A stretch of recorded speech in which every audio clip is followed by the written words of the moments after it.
এমন মার মারবো তোর বেরিয়ে যাবে জান। যেতে চাইলে বর্ধমান, পাঠিয়ে দেব মহা শ্মশান।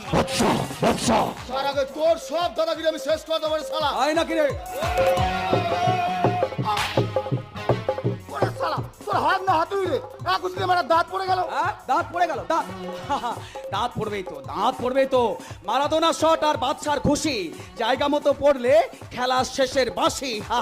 তার আগে তোর খেলা আমি শেষ করে দেবো রে শালা। ওরে বাবা!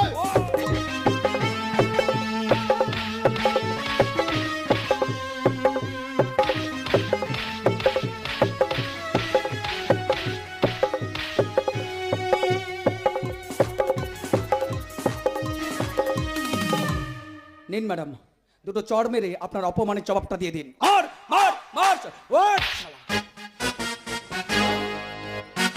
আপনি বাংলা বাজারের বাদশা, মানে ওই বাংলা বাজার বস্তির ছেলে, কিন্তু আপনাকে তো দেখে মনে হচ্ছে কোটিপতি মানুষ। দেখুন ম্যাডাম, আমি মাঝে মাঝে অ্যামেচার যাত্রা দলে অভিনয় করি, আর এগুলো নেই যাত্রা দলের পোশাক। আজকে শোয়ের পর ট্রেন ধরবার তাগিদায় এই পোশাক আর মেকআপ বদলাবার একদম সময় পাইনি, তাই এগুলো নিয়েই আমাকে ছুটতে হয়েছে। আচ্ছা আচ্ছা আচ্ছা, তার মানে আপনি একজন শখের অভিনেতা? শখ নয় ম্যাডাম, শখ নয়, পেটের দায়। গরিবের ছেলে আমি, বেশি লেখাপড়া করার সুযোগ পাইনি।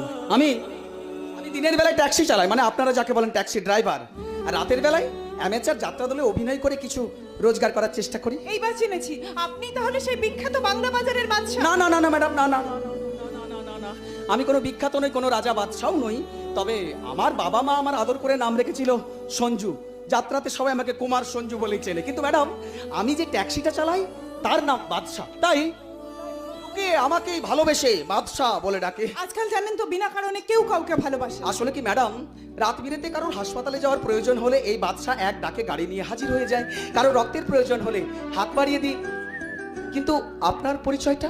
আমি বন্দনা, বস্তি আর ফুটপাতের বাচ্চাদের নিয়ে রিসার্চ করি। ও, অর্থাৎ বড় লোকের আদুরি মেয়ে, মানে গরিবদের সঙ্গে মেলামেশা করে আপনাদের ওই বড় লোকের সমাজে নাম কামাতে চান। আপনি কিন্তু আমায় অপমান করছেন। না না না না না, মোটেই না, মোটেই না। দেখুন ম্যাডাম, আমি দিনের বেলায় ট্যাক্সি চালাই, রাতের বেলায় যাত্রাতে অভিনয় করি পেটের খিদে মেটানোর জন্য, আর আপনারা গরিবদের বন্ধু সাজেন আপনাদের ওই বড় লোকের সমাজে নাম কামানোর জন্য।